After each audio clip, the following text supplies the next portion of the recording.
नमस्कार मित्रांनो, आजपासून मी एक नवीन सिरीज योगाची सिरीज चालू करतो आहे, ज्यामध्ये प्रत्येक सेक्टरमध्ये काम करणाऱ्या लोकांसाठी काही ठराविक योगा सांगितला आहे, तो मी सांगण्याचा प्रयत्न करतो. तर आज आपण पहिला व्यवसाय बघणार आहोत, शेती.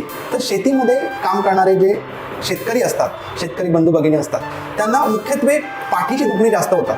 म्हणजे तुम्ही जर बघितलं असेल की त्यांना शेतामध्ये कंटिन्यू वाकून काम करावं लागतं, शेतीला रोपणी करावी लागते, कापणी करावी लागते, ते सतत पाठीच्या कण्यावर ताण असलेली स्थिती असते.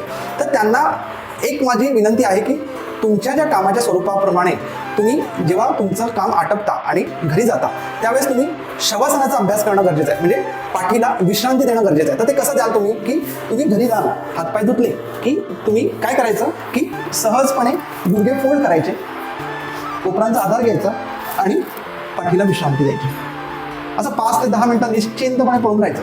त्यासाठी तुम्हाला जर अधिक चांगलं जर शवासन घ्यायचं तर एक पातळ अशी उशी किंवा सॉफ्ट ब्लँकेट असं तुम्ही पाठीच्या खाली घेऊ शकता आणि त्या स्थितीमध्ये गुडघे फोल्ड केलेल्या स्थितीमध्ये निश्चिंतपणे 5 मिनिटं रिलॅक्स व्हायचं. पाठीला पूर्ण शरीराला विश्रांती द्यायची.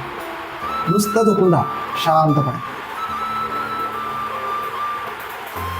त्यानंतर पहा की तुम्हाला किती फ्रेश वाटतं, तुमची पाठ किती रिलॅक्स होते. तर हे महत्त्वाचं आहे. नियमित ह्याचा सराव करा. बघा तुमची पाठीची दुखणी काही काळानंतर नाहीशी होते. थँक्यू.